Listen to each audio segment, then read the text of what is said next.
What's up, everybody? I'm going to show you my Dragondin. This is the character I wanted to create for this season on ladder on Diablo 2 Resurrected, just because of the introduced of Sunder Charms. I could use the Fire Sunder to register all the monsters' resistance down to almost zero. And it makes a fire build more valuable or viable throughout the whole game. Instead of only being able to farm just 3 or 4 good locations in this game. I'm going to go over my gear, my Merc's gear, my charms, and also my offhand and my skill points tree. In my inventory, the Dragondin setup is between three rune words: the Hand of Justice, the Dragon Armor, and the Dragon Shield. The Hand of Justice gives me a level 16 Holy Fire, and the Archon Dragon Plate gives me a level 14, and the Shield gives me a level 14. These bases can be a little salty right here, but this is an expensive build, but it's a very fun build.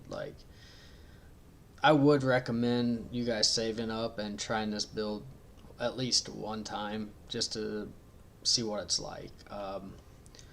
These 3 Holy Fire stacked to be a level 44 Holy Fire, and that makes it possible just because of our synergy tree for the damage aspect, because of resist fire and salvation are boost to Holy Fire damage. It gets a 21% boost and a 10% boost. That's huge on the damage. But the rest of our items right here is, I was running a Flickering Flame, but my damage output with a Crown of Ages with 2 sockets and 2 fire facets in it is a lot more than the Flickering Flame. And it actually helps with the damage reduction in the res, because your res is kind of low with just Flickering Flame. Your fire res is great, but the other 3 you can get one-shotted, or it makes it a little bit difficult running Bell Waves on higher player counts. We got High Lords, Ravenfrost, and a BK ring. I kind of like the 1-to-all skills instead of a dual leech ring, just because it gives my CTA just a little bit more of a buff. Laying of Hands, and you could also craft some blood gloves with dual leech, or crushing blow would work, but I really like the Laying of Hands. And Goblin Toes, just because that gives you the most crushing blow on boots. So when you do hit those fire immunes in like player 5, player 7, you can actually do a lot of damage to them. And String of Ears. The damage reduction on this is with the COA is awesome. I forget the amount, like 26 damage reduction, which is huge in higher player counts. And even in players 1, sometimes you can get hit hard with a fire mob or souls or dolls. It makes survivability a lot better. On the offhand, I have a CTA and a Spirit. And my charms right here are just your normal charms. This is a life and all res charm. Of course, your torch and your Annie, and another life all res charm. And these are just like small charms that have life res on it, or high res. But most of them are just MF charms. This build does struggle to put a lot of MF on there. That's why I put these in here. If I'm playing players 3 or lower, I'll switch out my belt to a gold wrap, and my Goblin Toes to War Travs, and my BK ring to a Nagel. So it brings my MF up around 200%, which isn't bad. On the points, I have enough points in the strength, so when I switch in my offhand, I don't lose my COA. That also helps my CTA buff. I have enough points in the dexterity to get max block. Oh, get my cursor to work. When I give my buff,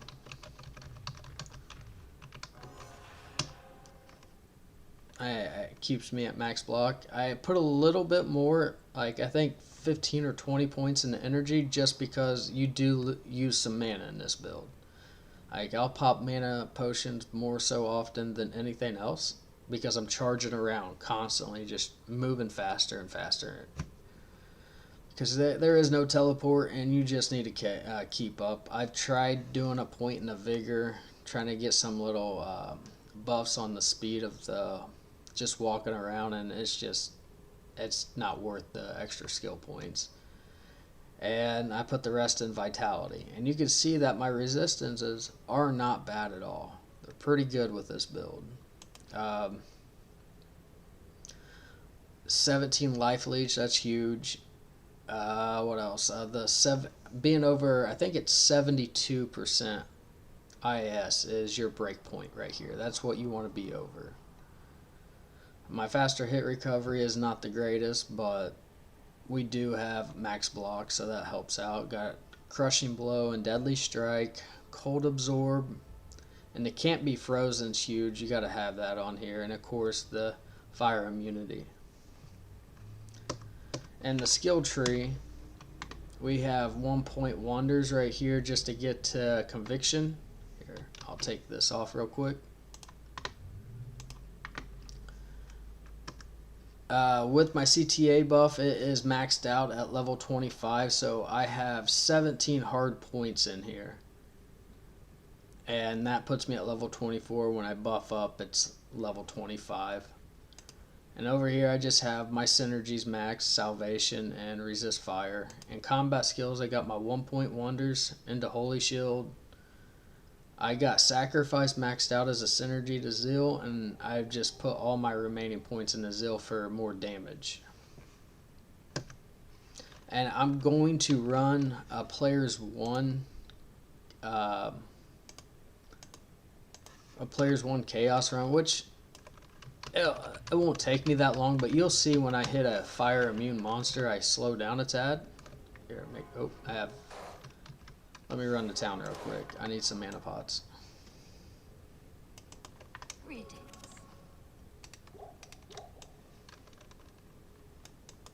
And this is about the only bad thing I can say about this build is I'm so used to teleporting around that I'm not used to killing every mob. But I will say the benefit of killing the majority of these monsters, I find better items, I feel like. I feel like it's not necessarily magic find, but I feel like my rune drops have been better. I feel like my bases have been better. I've found a lot of good bases this ladder, and it's only been a month in. Like, it's just been an awesome character to just MF with a bunch of friends. And besides it doing a lot of damage, it looks really cool. Like sprouting all the hydras and all the fire coming out, like from, oh, what is it?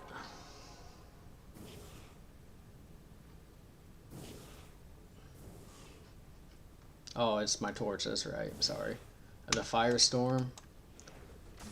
It just looks really cool. I really enjoyed this build. And by the way, my Merc has an Andes helm, a Fortitude, and a Reaper's Toll. You'll see this Reaper's Toll comes in handy on like just when you get mobbed up with some fire immunes. He'll hit them with that Decrepit, and it just slows them down and it just makes them a little bit easier.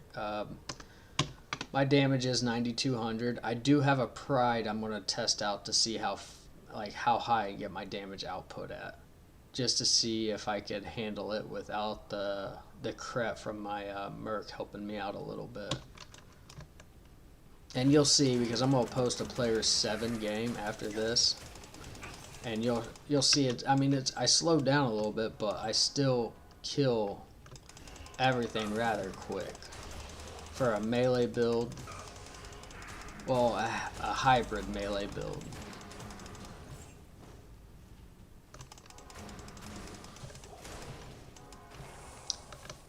You'll see in this player 7 game where that Decrep really comes in handy. I am overburdened. And this is why I drain mana right here, is the charging. It's not so much as the zeal and the striking.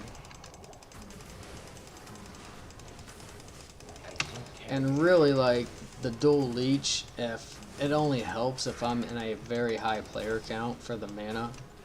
I usually 1 or 2 shot a monster, so I don't really get a lot of life leech or a lot of mana leech.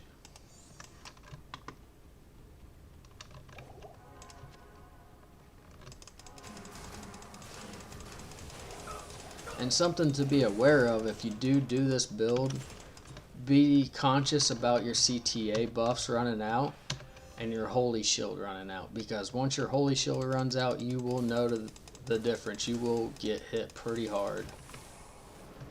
And since I would suggest running your CTA in like an axe or a flail, because I sometimes can't tell if I'm in my CTA or my actual dragon setup.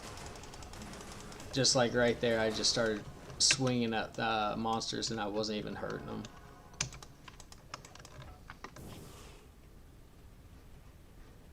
For not having teleport, it's not bad on the movement speed. It's not bad at all. And something to be aware of is if you are running this and you're running by yourself, and say you're running through Act 1 or 2 and you get next to like all these mobs of monsters and you can't see them off screen, you got to be careful, because your holy fire will kill monsters off screen that you will not see. So I would recommend running back through those areas and double check, just so you don't miss something good. And you can see I just dominated Diablo. I mean, it's not even close.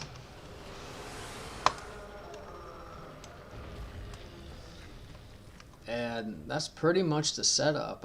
It's really fun to play. I'm very fortunate to have a lot of luck this season at the beginning to make this character a lot sooner than what I thought I was going to be able to make it. I've never made an expensive build like this, but for something this expensive, I expect it to perform in the game like this, or if not better. Alright, here is going to be my player 7 run. You can check it out. I think my clear speed is around 6.5 minutes for chaos. Maybe a little less. You tell me what you think, and we'll recap it at the end.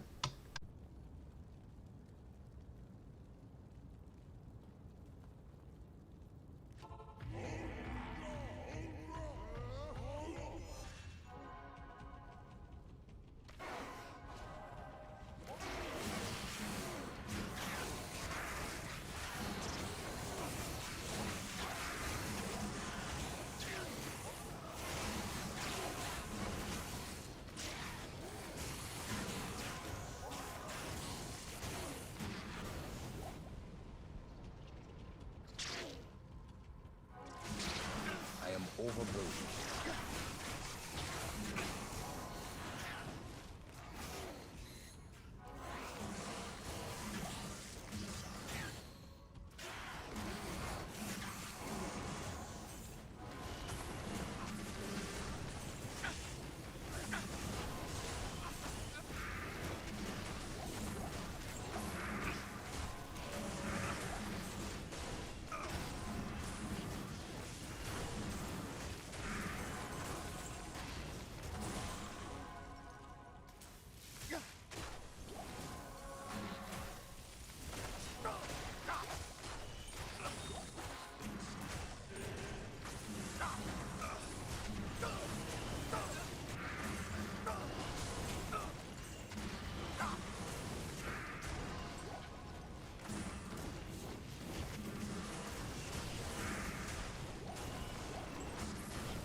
overburdened.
I am overburdened. Not even death can save you from me.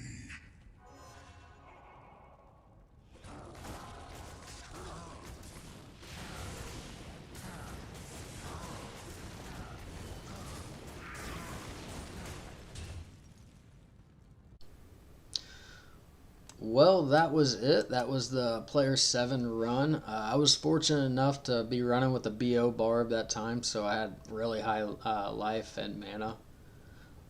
But my clear speed was around 6.5 minutes, like I said it was. You could definitely tell when we hit a fire immune, the Venom Lords, they were a little harder to kill, but at the same time, I didn't really have too much problem killing everything else.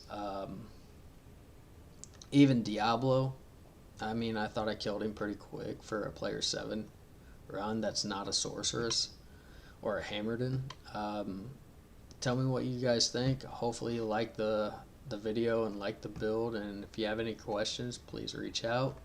And thanks for all the views, and I'll catch you guys later.